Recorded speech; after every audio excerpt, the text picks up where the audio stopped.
Paris Marx is a technology writer. They've written for Time Magazine, Wired, CBC News, Jacobin, and OneZero. They speak internationally on the future of transportation.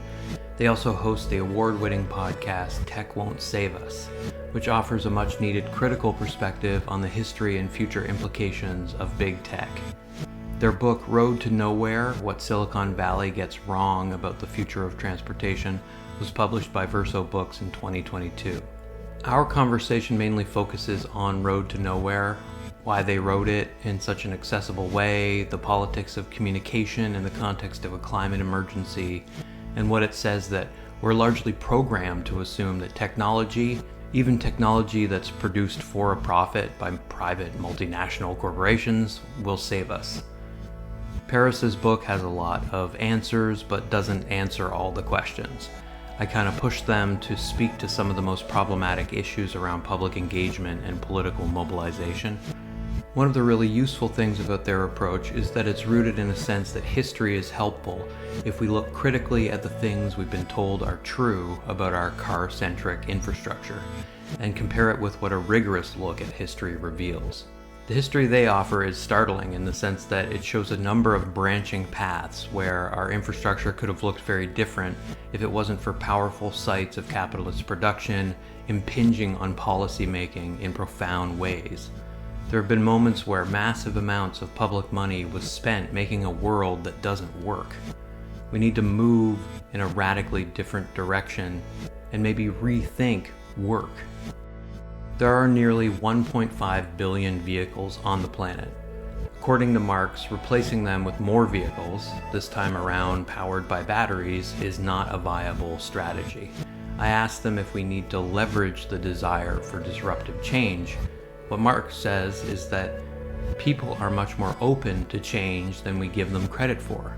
We are incentivized to want to keep things as they are, despite the dire ecological consequences, because the economic consequences of change are made so punitive. For this reason, in the face of the climate crisis, Paris points out that we have to push ourselves to understand the intertwined nature of many seemingly separate struggles over mobility, housing, health, community, and many others. So, while the rate of vehicle collisions or pedestrian deaths, for example, might feel ordinary now, that doesn't mean it has to be met with passive acceptance.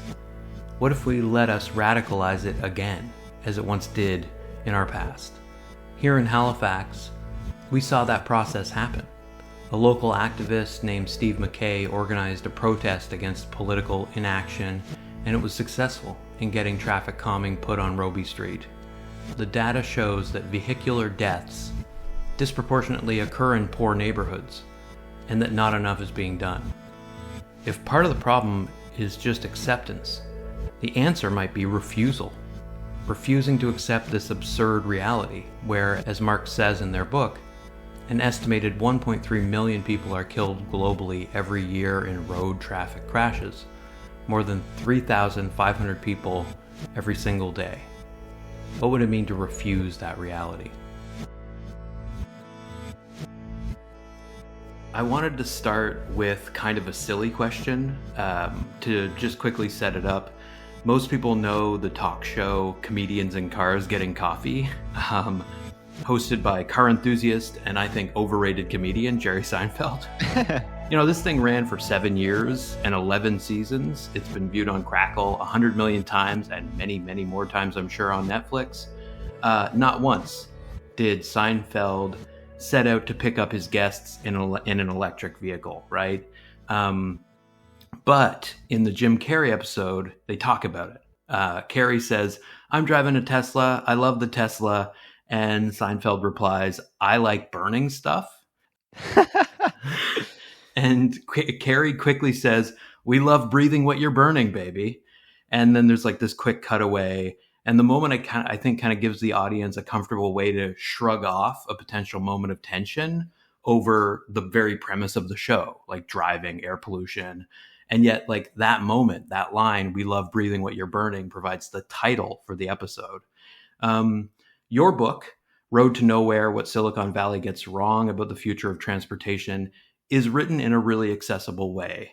But there's something especially accessible, I think, about like comedy because of the way that it tends to let people off the hook.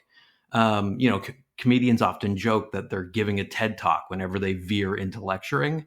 Um, so like when Seinfeld just casually says, "I like burning stuff," like he's obviously being an idiot, but he's also sort of owning that he's an idiot, that he's like an indulgent elitist. So I just, this is a way of kind of setting up a question around like communication, basically. Like, I think people just don't have maybe the time or the bandwidth in some ways to like engage. Do you think that communicators need to almost like operate from that position and get more crafty about advocating for what you're advocating, which is like systems level change? And is there a way that we can like take the problem of reorganizing society seriously without taking ourselves too seriously? Yeah, definitely. I think so, right? And I've seen a few episodes of comedians in cars getting coffee like years ago. Mhm. Um, I wouldn't say I was like a regular watcher or anything. And I think it's interesting as well that it seems like a number of these kind of successful comedians have a bit of an obsession with cars and like Right. collecting cars and enjoying cars. Like, you think not just Seinfeld, but like people like Leno, of course. He has a massive car collection. Uh, they love this kind of stuff, right? I think it's interesting, like when you think about communication, as you talked about, right? And obviously, we exist in kind of a world where the car has been dominant now for the better part of a century. And as a result of that, the automotive companies have been very influential in shaping how we think about transportation, the narratives that we have about transportation, and kind of there's a long legacy of narratives that they set up many decades ago that are now just kind of accepted as the reality of how things are and just how we think about these issues, right? This notion that the car is associated with freedom, or that like it's just kind of automatic that we should want cars, and this is something that we should associate with transportation and how we get around. And I think that there's obviously things need to adapt and change over time. But one of the things I do in the book is I go back to the early days of the automobile and how there was a lot of opposition to it in that moment, and how groups that were opposed to it, drew up propaganda and had kind of public demonstrations and all this kind of stuff to draw attention to the fact that cars were killing a lot of people. And this was quite a novel thing in the cities of, the early 20th century. And so I think that there's something we can learn from that while also trying to adapt it to, modern times and modern technology and modern communication patterns. But to know that it's not that it's something that is completely novel and never been done before, but other people have opposed cars in the past and sometimes successfully so. And we can probably learn from them as well.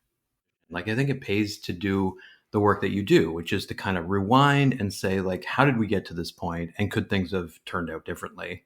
Like, one of the things your book does is try to kind of correct, I think, the historical record on how gasoline vehicles became the standard way of getting around. Um, and like, a huge part of it is the central importance of public and rail transit. But for now, like, I feel as though it makes sense to talk about electric vehicles as this thing that has become like metonymic of transition and climate action. Like, increasingly polls show that these things are wedded together in people's heads. You talk about how EVs actually could have beat out petroleum powered vehicles to begin with, but that initially, quote, customers could buy an internal combustion vehicle at a much lower price than an electric one. And even though the electric vehicle was quieter, offered a smoother drive, and started more easily, it actually lost the race for like market saturation. Did you want to like expand at all on that history? I mean, it's in the book, but it's funny to me that it feels almost like an alternate history, even though it's true. Yeah, absolutely. And I can certainly expand on it. And I should just say, obviously I go into a lot of history on the book, and that's, building on the work of a lot of historians who I cite, people like Peter Norton and David Kirsch, who have looked into these issues and who I cite, in the book in going through that. But I would say if we go back to kind of the late 1800s, early 1900s, what we see is that there is this competition to see what is going to be the kind of automotive technology that becomes dominant. And of course, there's also, a fight as to whether the automobile is going to become a dominant form of transportation anyway, but we can talk about that later. Mm. And what we see there is that obviously the electric car is one of the options that is there. And that is kind of the early one. And one is gaining steam before kind of the other forms of transportation. And there's a while where it looks like that might be the one that actually kind of dominates and becomes kind of the model of what the automobile is going to be into the 20th century. There's obviously the internal combustion engine as well. Obviously, internal combustion engines at that time are much more rudimentary than what they are today. They're very dirty, they're very loud. Obviously they can consume a lot of fuel and things like that. And there's also steam engine vehicles because, of course, steam power is very important in that moment, still is at that time. And so that's another form of automotive kind of mobility that is competing against these other two forms in that moment.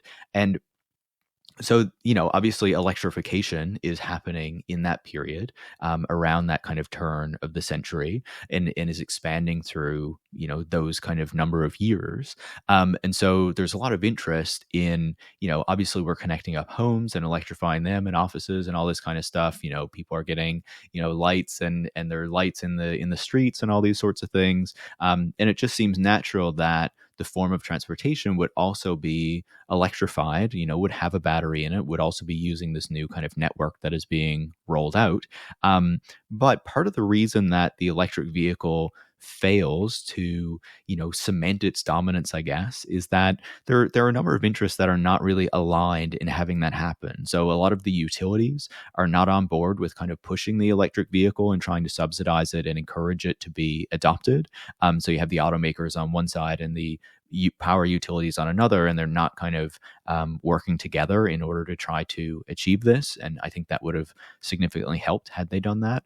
But the other piece of it is that there's a lot of different electric vehicles that are being made, and there's not kind of an efficient production process, right? So that you Right. get the economies of scale and actually bring down the cost of production. And what we see is that really occurs with the internal combustion engine. And in particular, obviously Henry Ford is brought up as a key example of that, but he, and the type of production that he brings in at his factories in Detroit, which we now associate and call Fordism because of him. So he is able to bring in that assembly line. He is able to kind of create this model where the cost of buying an internal combustion vehicle can become much lower than an electric vehicle because it's being produced in this much more efficient way. And then, of course, as we move into the 20th century and you start to have kind of the world wars and things like that, where you need more vehicles and the army is buying these vehicles, then there's a greater incentive then as well to have internal combustion vehicles because of the ease of just, filling them up with gasoline to propel them basically. And so that is part of the moment when the internal combustion engine kind of cements its dominance, and the electric vehicle kind of starts to fade from relevance, but you still see the electric vehicles, I guess, still being used in kind of freight and transportation, goods transportation, for decades on after that. But it's not something that's commonly used for kind of passenger transportation after that moment. The book is full of information on this, but you've kind of just filled that out. And like one of the things that you do include in the history that you provide that was new to me was this idea that it was actually the shortcomings in some ways of the internal combustion engine that had the effect of making it seem like more masculine. Yeah. No, it's a pretty fascinating history, right? Because Hmm. the electric vehicle runs much easier, it's much cleaner. And as a result, it is kind of considered to be more feminine, Mm. because it's not kind of dirty, because you don't need to like kind of crank it to get it going, because it's not as loud and all this kind of stuff. And so the internal combustion vehicle, especially that early form, yeah, it is considered to show off because, in order to get it going, you need to use a bit of kind of physical energy and stuff. And, it's kind of shaky. You need to like control it. So it shows that you kind of have this power over this machine, Yeah. which, obviously fits into kind of masculine tropes and stereotypes and stuff, right? Exactly, yeah. Like, and so I really, I kind of glommed onto that, and it got me thinking about this new like Fast and Furious movie, Okay, which I haven't seen it. okay. So like Fast X is of course like, and it's been rightly attacked for being like just hyper masculine car propaganda. That's what that whole franchise is. Of course. But it's also a movie that made $722 million worldwide. And what's funny again to me is like there's this dissonance in the film where like EVs, there was this discourse around how EVs were going to make an appearance in the film. And there is like this kind of very very brief moment where you see the character Cypher pull up to the like hero Dom Toretto's place in a DeLorean Alpha 5, which is this very sci-fi looking electric vehicle, like super luxury vehicle concept car. And it's driven, of course, by one of the few women in a male dominated franchise. And like in terms of what you were saying around shaping narratives that then become accepted as reality, I'm just wondering like what, what do you think it would take to get Dom Toretto into an EV? Would he drive a Cybertruck, an EV Hummer maybe? And do you think like the Fast and Furious films, other franchises are flirting with integrating EVs? Like I guess Netflix has signed a big deal with General Motors to introduce more EVs in its programming, right? Under the banner of creating, quote, a better, more sustainable future for our world. Is it still about like reinforcing the idea of driving as dominance as we integrate, EVs into pop culture? Or is it just about this kind of gestural politics of reflecting people's eco anxiety back to them in a way that allows them to just sort of forget about it? Yeah, it's a fascinating question, right? And I think one thing we need to recognize is that even with movies like Fast X or that entire franchise, but other kind of times that we see automobiles on screen, that is also kind of shaped by, as you're talking about, commercial deals, right? That are being Mm-hmm. done between these various companies in order to show off particular products in movies, TV shows, advertisements, things like that, right? And so I think as we see more electric vehicles in these, movies and whatnot, I think it will be kind of reflecting the fact that these automakers are pushing these vehicles more and more. And so obviously they need to be displayed kind of in a positive light. And, this was kind of explained to me by Edward Niedermeyer, who wrote a fantastic book about the history of Tesla. And that I think is really relevant in considering this. Like when we think about kind of the form of the electric vehicle and how we think about the electric vehicle and how it fits into popular culture and stereotypes around automobiles, is that if you think about what the electric vehicle used to be kind of pre-Tesla, it was the Prius, right? It was Yeah. this kind of low powered, much more kind of simple vehicle produced by Toyota, a kind of standard sedan. The idea wasn't that it was this kind of sporty thing, but it was showing that, you weren't trying to have this particular kind of footprint. You weren't trying to show off in this kind of way. It You're was scaling conceived. back. Yeah. Exactly right. It was conceived as this kind of eco-conscious vehicle. But then, and that in that moment is well adopted in Silicon Valley and in the tech industry, right? A lot of people are driving Priuses to show that they have these environmental bona fides, right? But then Tesla comes along, and the argument or kind of the notion that Elon Musk promotes is that actually electric vehicles can be cool, they can be sexy, they can be sports cars, right? So they can fit into this general idea of what a car should be and allow you to kind of feel like you're still, empowered or whatnot because you are owning one of these vehicles. And it really changes the idea of what an electric vehicle is and what kind of market segment it fits into. And of course, you see very quickly, the Valley, Silicon Valley, and the wealthy people who have made money down there switching from the Prius to the Tesla Roadster and, the later models that come along after that.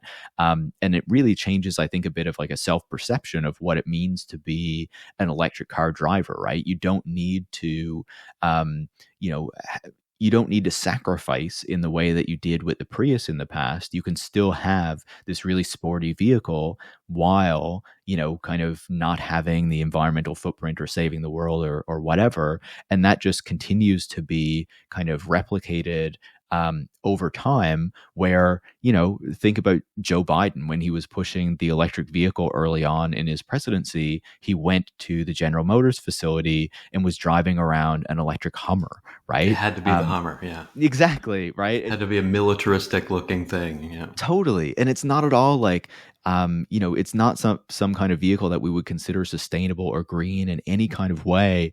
It weighs 4 tons. Totally, because of all the minerals that are required to create the Yeah. batteries, because of all the energy that will be required to power it. This is not what a kind of sustainable form of transportation looks like. And now we see that the auto industry, as it makes this transition over to electric vehicles, it's not, producing the form factors that are like the Priuses, or, Chevrolet had the Bolt, I believe it was called, which was a smaller vehicle, and they're now phasing that out. But all of these automakers are going for, the big Ford 150 Lightnings and the big electric SUVs and all this kind of stuff is the way that they are promoting what this electric future is going to be. And it's very clearly not one that requires kind of less energy or less resources or whatnot in order to move us around, but it's still really large vehicles that are going to cost a lot of money. But now we can kind of greenwash them and frame them in this way where they look like they're environmentally friendly because of the narrative that we've had for the past decade or so. And Elon Musk and the tech industry were very key in helping the larger automotive industry to kind of create that, I would say. Yeah, it really does feel like a particularly insidious form of corporate kind of enclosure. And I appreciate the kind of reminder about the Prius and how, in many ways, it was sort of the brunt of the joke. Yeah, It's like the car that Andy on The Office drove and was exactly. endlessly made fun of for.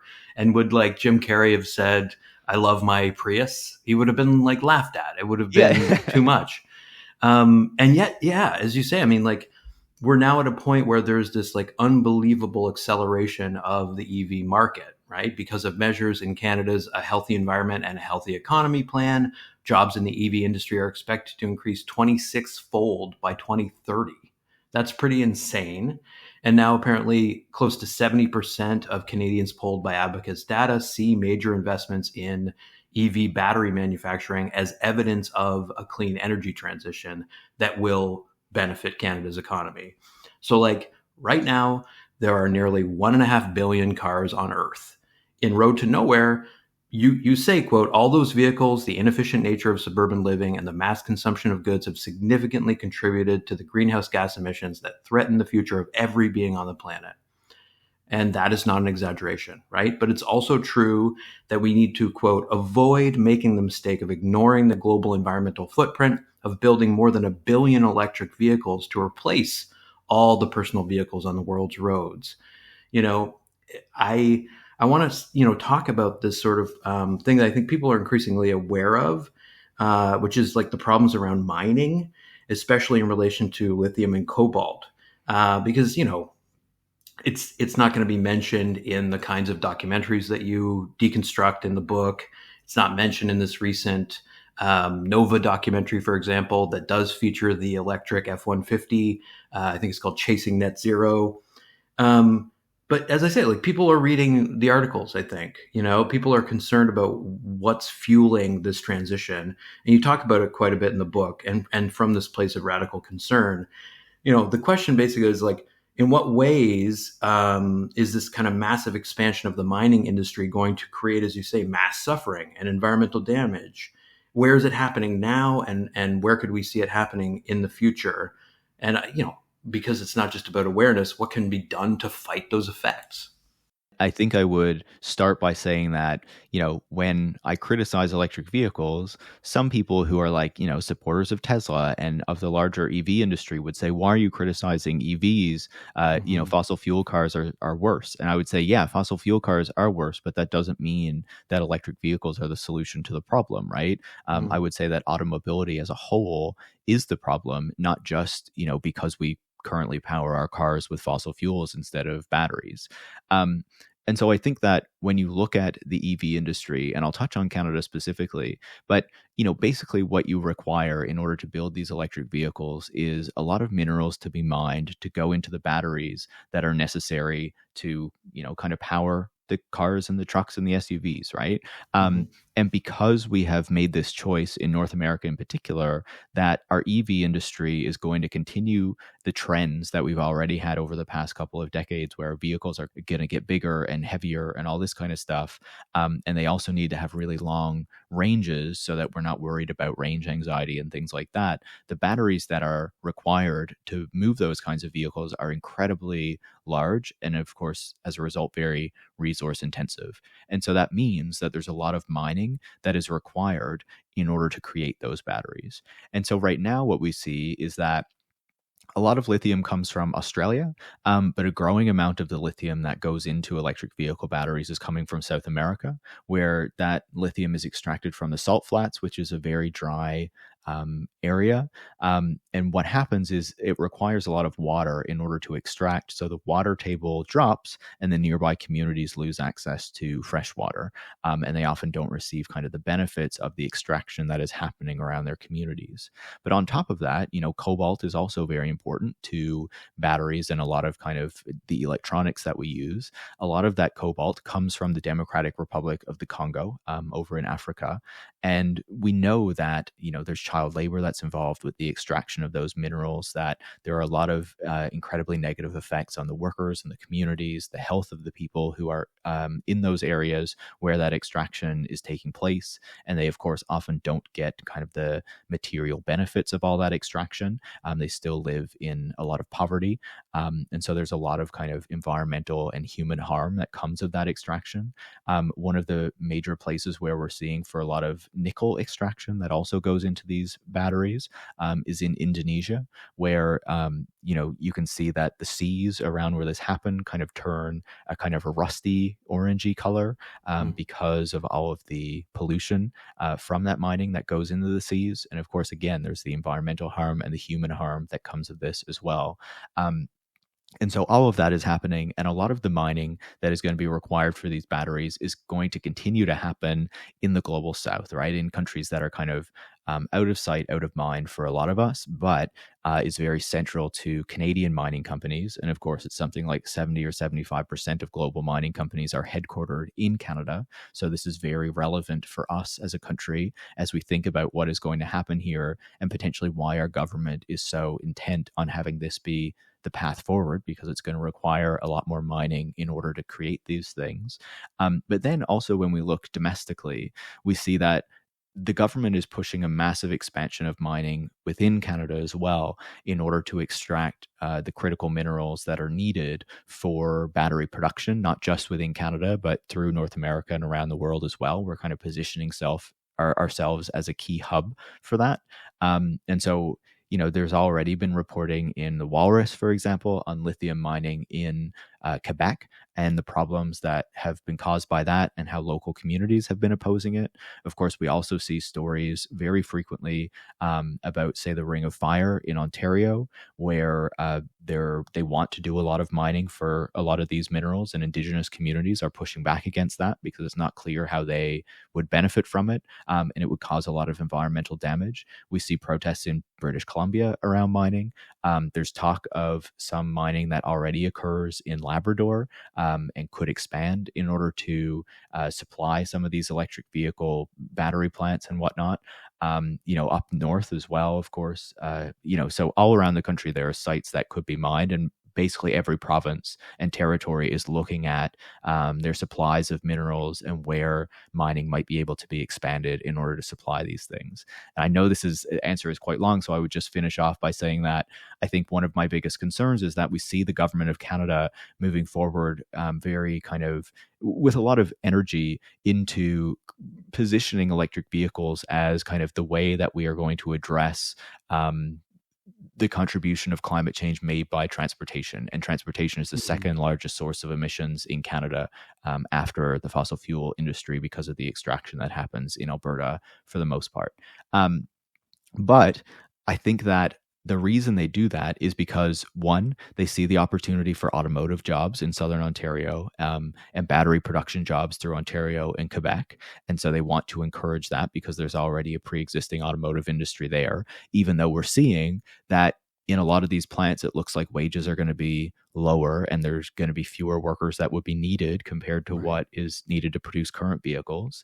And there's also the big push to do this because it will require a lot more mining. That will mean a lot more resource extraction and jobs in resource extraction. That will kind of, look good on the GDP figures. That will allow them to say they're creating jobs and all this kind of stuff.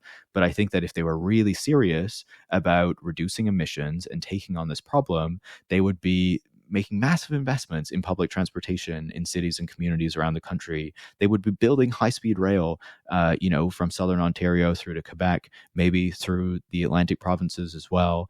Certainly between Calgary and Edmonton, certainly, from Vancouver down, in collaboration with the US down kind of the Pacific coast. But we see very little of that action or that desire by the government, which shows that I think it shows that they're not really interested in doing what is most sustainable, what is best for emissions, what is best for having a resilient public transportation system for the future, but are more concerned about what is the type of transportation and type of way of looking like addressing this problem that still creates a lot of profit, that is still kind of aligning with the type of economy that we have right now. Even the kind of terms we use, ring of fire, the area that you're describing where lithium will increasingly be distracted is sometimes called the lithium triangle. And I think like these terms actually become a way that spaces of increasing economic and ecological instability get on people's radar, right? When they would otherwise be out of sight and out of mind. But the thing, because you kind of ended on this point that I'd like to kind of mostly hear you build on is just this idea of trying to de-emphasize economic growth as it's currently understood. Like to me, it really matters that you're arguing for that de-emphasizing of GDP, economic growth, as somehow markers of a healthy society. I mean, at one point you say addressing the inequities and harms of our world doesn't require the invention of new technologies. It requires a new politics that recognizes economic growth and technological innovation do not guarantee social progress. Some of the reporting on the catastrophic wildfires that we're seeing across Canada, which will likely be the source of the greatest amount of greenhouse gas emissions this year, have noted that while the fires are costly and insurance companies are having difficulty getting like reinsurance funds, in some ways it's going to potentially be good for economic growth because of this idea of like the broken window fallacy, this phenomenon in economics where breaking the windows in your house adds to economic growth according to GDP because the demand for windows rises. The authors of the Future is Degrowth make a similar kind of argument in terms of car crashes, that a car crash in some ways is actually good for GDP. And it's probably relevant here that Tesla's vehicles aren't built to last also, right? Yeah. Why do you think it's important to just like keep in mind that it's really market logic that leads us down the road to nowhere? Yeah, it's so perverse, right? When you actually think about the implications of all of this. And like, as I argue in the book, part of the reason that we have the transportation system we do that is so dependent on automobiles is not because it was the most kind of efficient or the best way to plan transportation, but because it was the most profitable, right? And because ultimately there were a lot of commercial interests that saw how they were going to benefit from having us all reliant on cars, right? You'd have to buy the car from the automaker, you need to pay for your gas, you need to get your insurance from the insurance company, you need to get your regular maintenance. But owning a car also requires you to have more spread out communities. And that would mean that construction companies would be building the roads in the suburbs to create all of that, and on, right? There were a lot of interests that saw how they were going to benefit from such a transportation system. And it would obviously contribute to kind of economic activity, which goes into GDP figures, which is what we're all trying to strive toward, right? But I think ultimately what I would say is that if we look at the past several decades, right, would people actually say that all of that economic growth that happened was, kind of broadly shared and broadly beneficial to the wider population? obviously there have been some benefits there, but what we see is that inequality has increased massively, right? And that the people at the top have grabbed most of the benefits of that. And it doesn't look like that is going to change at any time in the future. And I think if we also look at the types of communities we live in, if we look at the way that we live in general, we're all still kind of expected to go work our 40 hours a week, if not more, at the jobs that we work at. Meanwhile, kind of just paying for uh, the necessities of life, for housing, for food, and all this kind of stuff has gotten more expensive. It's become harder to do that. Everyone's budgets kind of feel more stretched. So is economic growth really generally working for everybody, or are we just kind of on this like hamster wheel where we need to keep running and kind of keep earning and buying and all this kind of stuff? Or could we think about how we set up our society and our communities and just our economic model in a different way so that it works better for us and the things that we actually value in our lives? And I think I would relate this back to what we're doing now with transportation and the way that we're going to address the climate crisis, right? The Hmm. idea is that everything should stay the same. We should keep on this path, but all we need to do is just electrify things in society, and that will address the problem. And the most obvious example is transportation. And so instead of investing in public transportation, instead of investing in cycling infrastructure, instead of rethinking how we build our communities so that we build denser communities where people are closer together, where it's easier to access, job opportunities and the services you need, and healthcare and all this kind of stuff without needing to drive. Instead, the focus is, let's keep all that the same. Let's keep everyone in the suburban home. Let's have house prices keep going through the roof because that's what works for investors and the banks and stuff like that.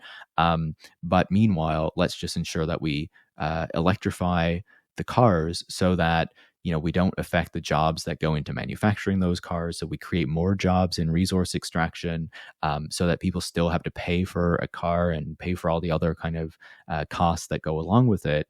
Because if that didn't happen, and if we had a lot more people who weren't driving a car and just paid their public transit fare every week or month or whatever, and used the bus or bought a bike 1 year and maybe got it fixed the next year, but didn't have to buy another bike for 5 or 10 years because the bike will last you. That's not contributing the same way to economic growth, to GDP, to you're not having the same kind of turnover and the need to keep buying things that exists in the current society and the way that things work. And so that's why that type of development is discouraged ultimately. And so, your writing is in some ways straddling the line between admitting that yes, electric vehicles tend to produce fewer emissions over their life cycle, and saying that the deeper problem, as you write, is how dependent we have to be on our cars, and the lack of reliable alternatives. And so, it's super difficult, I think, in terms of communication to decide whether it's more effective to advocate for changing very little and like making that change easy, or like leveraging a desire for disruptive change, telling history otherwise. Like, the thing that I value about your approach, as I say, is like so much of your argument is about kind of reclaiming self determination. I like this line where you say, residents must be part of the process to ensure changes address their needs. It will require more frequent services that are extended to underserved neighborhoods so that transit's reliable and people won't get stuck. Um, I think talking about mobility as a right rather than a commodity means that you can kind of frame the struggle as one that puts displaced, poor, and often Black communities at the center, while saying that we all need to obviously jointly push in a different direction and right now. I guess the thing is, it's like it's really hard to figure out how to get there. So really, what I'm wondering is whether you could give a bit more clarity on this idea that, as you say, in the face of the climate crisis, we should really be thinking about many seemingly separate struggles, over mobility, housing, health, community, and many others as interconnected. Like, what does that approach offer that, fighting just one of these issues doesn't? And is it something that the climate movement seems to miss from your perspective?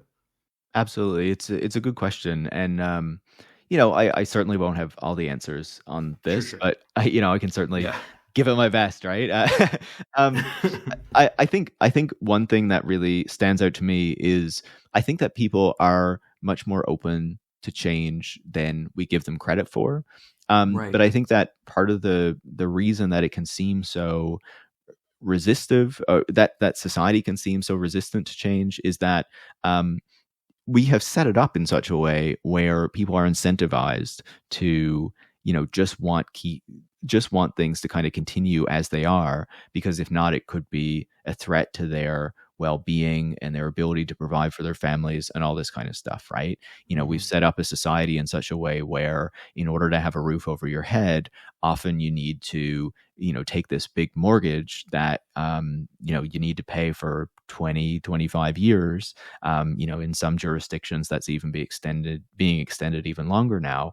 Um, and on top of that, in order to get around, you need to get a car, and your car payment is probably going to go on for now, what, 6 or 7 years is the newer kind of terms on vehicles, and those are huge costs to people. So then you need to keep working a job, and you need to make sure that you keep holding down your job, so that you can make your payments on your home and your car. And there's just this kind of cycle, right? So you can understand why people are a bit hesitant and are sometimes a bit worried about bigger changes and what they might mean for them. But I think that if you explain it properly and you outline it, then I think that people become much more open to it. And you can certainly say that maybe I'm being a bit too hopeful there, but I think I would say that the key to making those changes, to getting people on side, to getting governments to kind of follow through on it, is ultimately to have the power to be able to demand that, right? Part of the reason that our society is so shaped by the desires of corporations and the need to turn a profit is because that is where power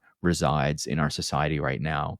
And the only way that we're going to get governments to do something else is if there is that collective organizing in order to show that there is enough power to demand them to do something else. So that is organizing around climate action, that is worker organizing, right, to ensure that people are in unions and actually have the ability to push back on their bosses, but also through their unions to kind of collectively organize for workers' rights and other types of things in society, but also people who organize around housing and around transportation and all this kind of stuff. And the more power that those types of movements have, and the more that they work together to help one another with their collective issues, then I think that it ensures that there's more power to be able to push back and actually to demand that change on a political level. Because ultimately, the way I see it, the way I feel it works, is that, the state and the government is ultimately responding to the various forces that exist in society. And right now, the power resides with, kind of corporate Canada, basically, right? They're the Hmm. people who have the most wealth and the most power to kind of push around to ensure that the government serves their interests. And so if we're ever going to get something else that looks quite different from that, ultimately people need to organize to achieve it. And, I'm not trying to suggest that that's easy. Like it is difficult. But, that's how change happens. I really like this point that, from your perspective, people are more open to change than we give them credit for, because it just, yeah, it echoes something that a local activist was saying recently, that it's really privileged people that don't like change. Um, it's wrong to assume that people in general do not want change as a whole. Totally. And people who have more privilege, more wealth, more comfort also have a greater ability to participate in the political process as it is set up right now, right? So if we're Right. also thinking not just about um, you know, how we make society better, but also how we make society more democratic, that means also thinking about the structures that we have set up that enabled people to participate in the system and in the process. And right now, it's set up in such a way that there are kind of structural barriers to participation. And there are a lot of people who I think rightfully feel that the system doesn't respond to their needs. And so they're kind of apathetic and unengaged with it.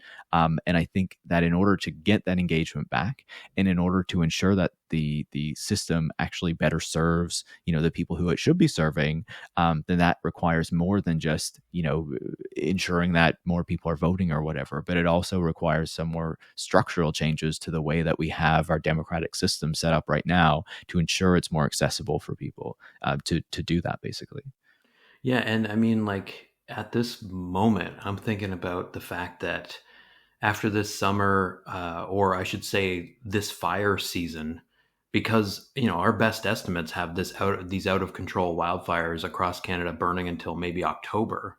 I think this country will exist in a less innocent kind of place. And it's already happening. I mean, I just read that a large majority, something like 70% of Canadians, believe the wildfires are definitely or most likely the result of climate change. And that's from a new survey from Clean Energy Canada. You know, we've seen an astonishing, like 9.5 million hectares of the country burn, and really, untold indigenous communities, especially displaced. And you have to think that the climate catastrophe won't stay abstract in the aftermath of this event. But I think the issue is still one of politics and communication. Like the relationship between those things and sort of the radical imagination. So, like, if folks on the left, let's call them eco socialists or progressive liberals, try to push for significant policy action and funding of climate initiatives, the reorganization of transit, for example, they're still, I think, likely to be labeled sort of political operatives that are trying to exploit the crisis and like advocate for what is still seen as seemingly impossible. That's just like something that really I get hung up on. And you wrote in a CBC article last year that, quote, the climate crisis does offer an unprecedented opportunity to reimagine how we build our communities. But things like the push for electric vehicles it's really about making the smallest possible change. So you kind of gestured this, but I'm just, again, looking for all the answers. As a communicator, how do you think about the way that crisis factors in the kind of question of opportunity? Or how do you think a vision based on crisis can become a strategy and a policy and so on? Yeah, like I think crisis is always devastating, right? And it's always terrible to see these Yeah. natural disasters happening across Canada. But I also think that, there are moments when people are most engaged with these issues and they need to be taken advantage of in order to push the messages, right? In order to really concretely say that this is happening because of climate change. Our governments are not taking the right policies. What was it last year? And of course, you'll have experienced this as well when I believe it was Hurricane Fiona came through and had a really damaging impact, not just on the maritime provinces, but also the west coast of Newfoundland. It was also really a moment to say, hey, and the Newfoundland government is pushing for continued expansion of oil and gas extraction, Mm-hmm. and a deep sea oil project on top of that, right? And that is not in line with what we need to be doing if we're trying to address the climate crisis.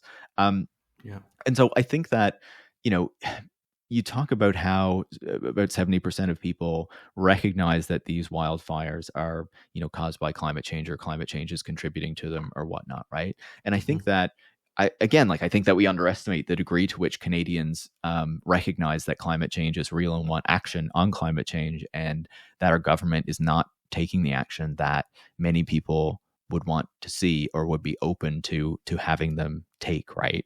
And Mm-hmm. I think part of that is because they pursue it in the wrong way, because they're far too focused on market mechanisms and making sure that this is palatable to kind of Bay Street, and the major kind of executives at fossil fuel companies and various other corporate executives across the country. And so they don't take the radical action that I think would be much more. Uh, that people would potentially be much more open to, like proper investments in public infrastructure rather than Mm-hmm. just how do we create incentives and tax breaks that are going to push people and companies to act in different ways, like carbon taxes and things like that, right? Right.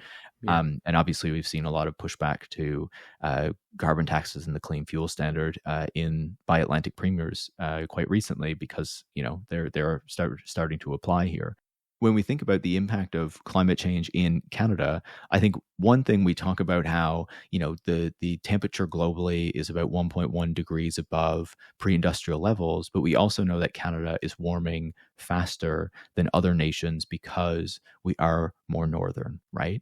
Mm, The effects of climate change are more visible here than potentially in other parts of the world, though that's not to say other parts of the world are not seeing it, because they very much are, when we see heat waves in various parts of the world and increased natural disasters and all those things. But I mhm. think if you go from coast to coast to coast, and like you cross the country and you ask people what they have noticed with weather patterns and the climate in their area of the country, everyone will be able to tell you how it's changed in the past few decades, right?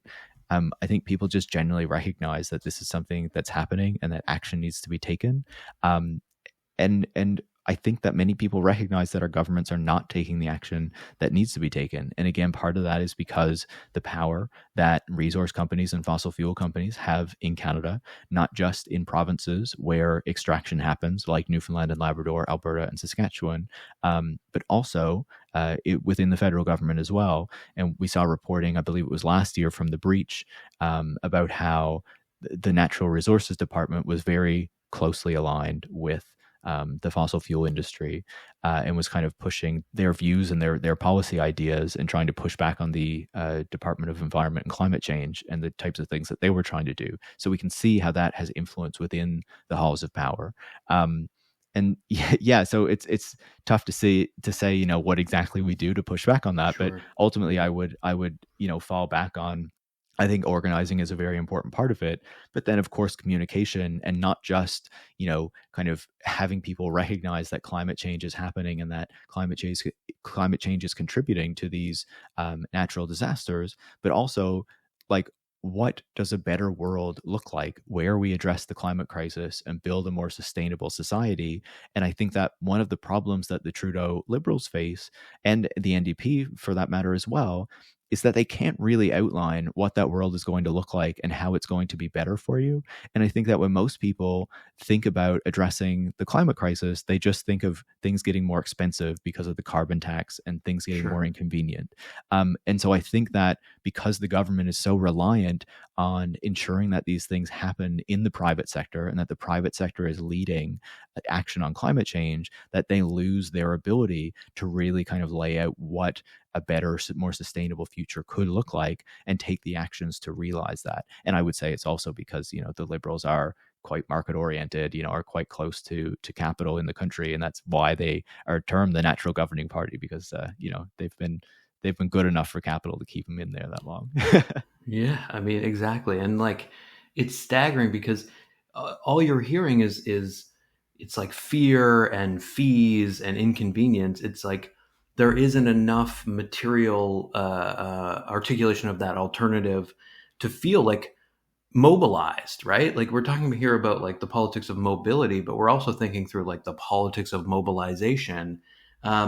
Fear, fees, and inconvenience. Like it's going to mostly mobilize people to try somehow to preserve business as usual, even though you know that the world is on fire and you can't deny it. Exactly. It really feels to me like your book is ultimately like an attempt to kind of reinvigorate the imagination and give people a sense that, yes, a different sort of infrastructure is possible. I mean, one of the ways that you argue that is by showing that there have been moments where massive amounts of public money was spent to expand highways to alleviate congestion, only to see more congestion as a result of what's called induced demand. That concept was new to me, and it was like it's really useful. But it's also a concept that privileged people like Elon Musk just reject as nonsense because it doesn't fit their particular worldview. It's all fairly overwhelming, but when you kind of try to zoom in on what's locally possible, there is a moment of potential. We could get theoretical and say resubjectivation, where some new kind of political subjectivity actually becomes like imaginable. Um, and so, I'm wondering if you want to talk a little bit about induced demand. That it's maybe a little too technical, but more importantly, I guess, like if you want to expand on some of the movements against the sort of just banality of violence that is, pedestrian deaths. As you say, the early 20th century saw reactions to pedestrian deaths that were extreme. Like there was mass grieving and outrage. And you say that this might seem unimaginable today, but that's because the mass death that was caused by automobiles had not yet been normalized. So I think that's an important point that I kind of wanted to give you an opportunity to expand on as this sort of, not to put words in your mouth, but kind of like model of what's possible locally when there are sort of the conditions for, as it were, like shared outrage. Yeah, absolutely. And, I would just say if you're thinking about normalization of death, we're kind of in the process of that right now, right? Sure. Like if you think about what happened with automobiles, how they kind of arrive, and because they don't fit within the transportation system that existed before, walking, bicycles, streetcars, horse-drawn carriages, they move faster. They're more kind of mobile and agile. So they start killing people, particularly children and young women, and people become very outraged about that in the late 1800s, early 1900s. And that creates a lot of movements against automobiles that are very kind of active and very forceful, that have very strong propaganda, that, they call the car the modern Moloch because it requires sacrifice. They have parades when people die, to draw attention to the fact that this is happening, funeral parades. They ring the bells in churches and fire halls and places like that when people are killed by automobiles. Like there's a real strong anger about the fact that this is happening. And of course, in that moment, the car is something that is owned by wealthier people. It's not kind of a mass object that many people are driving. And so, in particular, it's people who are more wealthy who are killing people who are poorer, living in cities in particular, right? Mm-hmm. And so, there's a real kind of backlash to that. But if we think about what we've just been through with the COVID pandemic, like we can see how this normalization of death works, right? We're, 3 years into it now, a bit over that. And we can see that we've reached this point where we know that people are still dying, that the virus is still going around. It's just to a certain degree less than how many had died before, though we know that the number of people who died last year was more than the number who died in 2021. But, we've kind of accepted that. We're moving on with it, like generally within society. We're not talking about it as much. The media doesn't report on it as much. So you can see how this kind of process of normalization works, right? And so I just think it's a good example to give to people.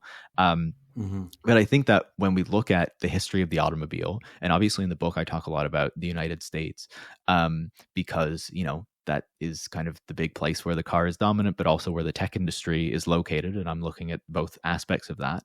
But you can see that there are movements over time in many different countries around the world to push back against automobiles, to push for different forms of transportation. So obviously I was talking about the early 1900s and people who are angry in that moment around road deaths and things like that. You see in the 70s as well, the 60s and 70s, you see opposition to highway construction, not just in the United States, but in Canada as well, because in that moment, they're building out the interstate highway system down in the US, but we're also building out the Trans-Canada highway system in Canada. And there's opposition to highway construction in places like Toronto and Vancouver, and I'm sure more places around the country. I'm just not as familiar with that history. And in some cases, they stop highways from being built through cities, and things like that, right? Because the plan basically is to tear down a bunch of the inner city and replace them with highways for people who are driving, who are going in and out from the suburbs, right? Mm-hmm. But in Europe as well, we see in the post-war period, because obviously there was a lot less transformation for cars before the Second World War, though in some countries it was already happening. But the real push to kind of transform Europe for the car is made after the Second World War, as part of the Marshall Plan and as part of just the general kind of reinvestments in kind of building these communities and what they're going to look like for the future. And what we see is that there's opposition in many different countries to this, but some of the most notable is in places like the Netherlands and Denmark, where there are people who organize and they see that their public areas are being torn up and replaced with parking lots. And they see that the number of people who die on the roads is increasing, and children in particular, and so they protest against it. And one of the things that was helpful for them is that the 1970s is also a period of oil crises, right? In the Sure. mid 1970s, and so there's a big increase in oil prices, and so that aids them in pushing back against this transformation, to fit the car, because it's clearly not working through that decade, and that is part of the reason why when you look at countries like the Netherlands and Denmark today, there's a lot more bicycling because they push back against the car, but they also had the help of kind of the geopolitics of the moment, to make the fight against that. But even in North America, we see during that moment, in the 70s, housing sizes in the United States decrease. We see people driving less and walking more and taking bicycles more to reduce their energy use and the energy demand because, again, because of the oil shocks. But that is not really kind of used as a larger model of transformation through the 80s and 90s. There's a massive expansion of suburban building that continues to happen. Hmm. So it doesn't really take hold. But I think I would say, just to kind of make a final point on this. In the book, I talk a lot about the opportunities that have been had in the United States to kind of make these large public investments, right? And how we shouldn't forget those things. I don't really address Canada because the book is mainly focused on the US market because, it's a bigger market for selling books. That's just the reality of things. But I think if you look at books like Linda McQuaig's The Sport and Prey of Capital, she really digs into the role that the public sector has played in Canada, you know, since its kind of founding as a colonial state, in order to kind of build out public infrastructure and to kind of create the foundations of the country that we now recognize as Canada through you know creating public institutions through the Second World War, for example, to build, ammunitions and planes and all that kind of stuff that we needed. Public housing, of course, was huge to build the public broadcaster, the railways, radio networks that kind of crossed the country. We used to have a public pharmaceutical company. You'd think that probably would have been relevant in the moment of a global pandemic, but of course we had sold it off. Hmm. There are many ways that the public sector has been very beneficial to Canadians. And we often, I think, forget that because that's not the history that we're told any longer. And so, you were talking about how when we think about climate change, or when many people think about climate action, it's things getting more expensive, more taxes, there's more fear, and all that kind of stuff. But the government could have a huge opportunity to step in and say, okay, we're making massive investments in public transportation systems around the country. So it's going to be easier for you to get around your cities and your communities, right? We're making huge investments in intercity transportation. So, high speed trains, better train network, intercity bus systems for the places where that makes more sense. In the past few years, we've seen Greyhound pull out of Canada, and that has left a lot of communities without That's those right. types of bus services that they rely on. They could step in and say, housing is incredibly expensive in cities around the country. We are going to build very sustainable kind of, zero emissions public housing that will be very affordable for people, that will kind of fill the gap because the federal government used to invest a lot of money in public housing before Brian Mulroney and Jean Chrétien cut it all, right? Yeah, Um, yeah. and there's so many other ways that they could step in and, be building transmission infrastructure like the Atlantic Loop to encourage renewable energy production and things like that. Like there's so many different ways that they could use the public purse and the public dollar and the unique spending ability of the federal government to make these massive public investments that would really change the country and improve people's lives. But because they're so captured by Bay Street, by kind of corporate Canada, they're really unwilling to do that.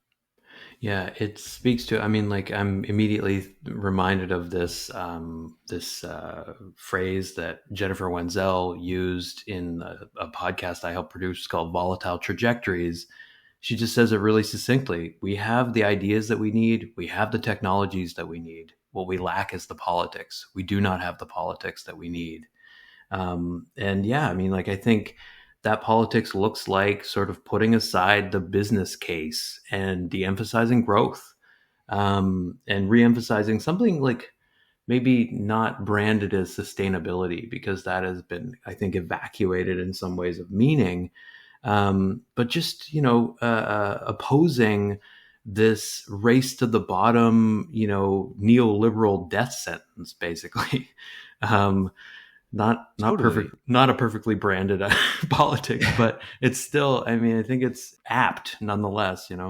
Yeah, but I think it's about recognizing that, like, growth and interest in GDP and GDP growth is basically a post-World War II thing, right? This was Yeah, kind of the yeah, metric that we adopted. It was recognized that this was an imperfect metric, was not measuring all of the things that were actually important, but it has still kind of become what we focus on, what we measure our economies and our society on, regardless of whether the distribution of that GDP and that prosperity is actually making any sense and is actually broadly working for people.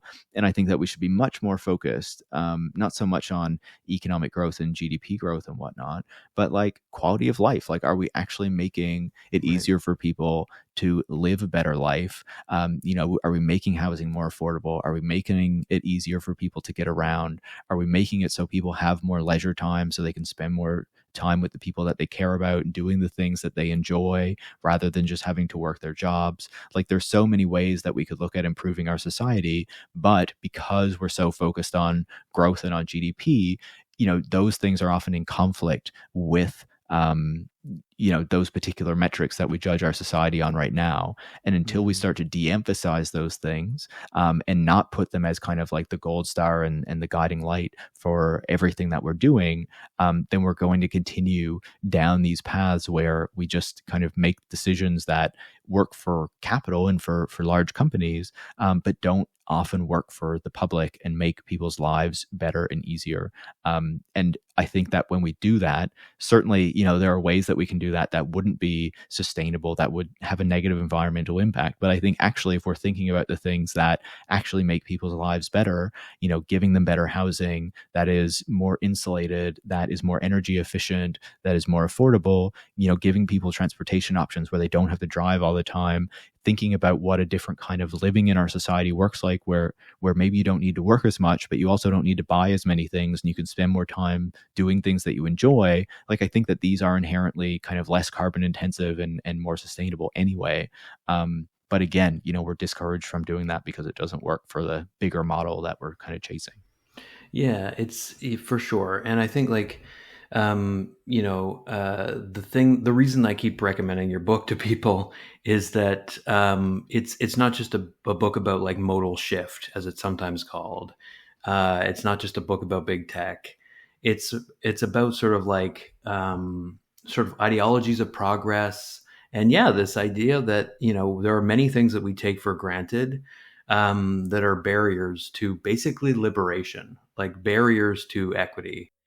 Like it's just it's such an opening, right? It says like to oppose big tech is not to oppose progress, but to oppose basically like dispossession, and the specific way that we've organized our society to this point. And it's basically saying like it is conceivable to imagine like ways for the situation to change. So thank you for writing the book. Thanks for talking to me about it. It's been a pleasure. No, of course. And I appreciate you saying that because the book originated as uh, my master's thesis. So obviously it was very, the way it was originally written was not very accessible to a lot of people.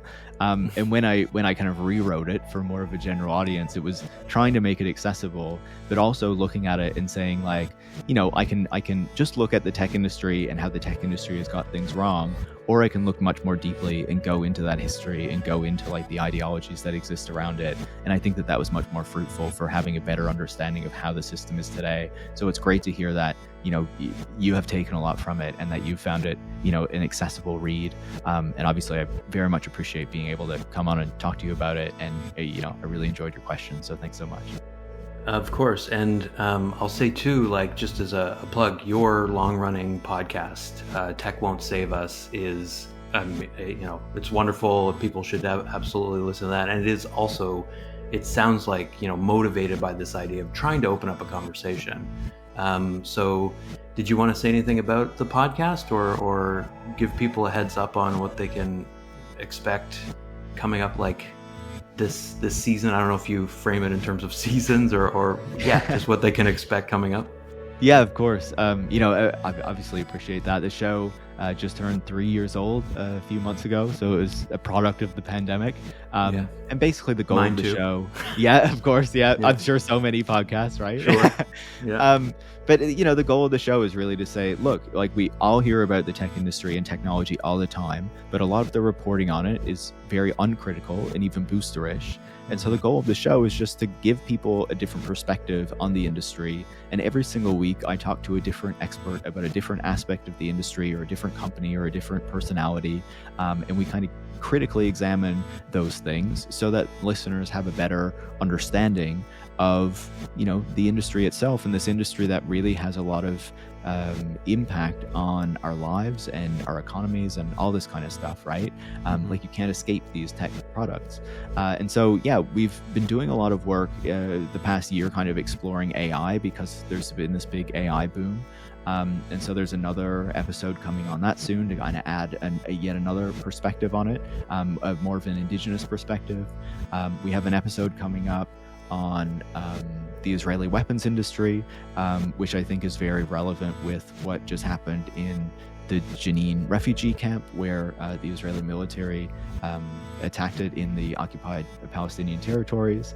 We, obviously we have a bunch of episodes coming up looking at different aspects of the tech industry, as always, but we also have a kind of an interesting one coming, a bit of a different one for us, looking at UFOs, because there's been like a lot of renewed interest in that in the United States in particular. There has, yeah. I'm sure if people are interested in the tech industry at all, they can probably find an episode that they might want to check out. I'll definitely be listening. And thanks again for doing this. Absolutely. I really appreciate it. Thank you.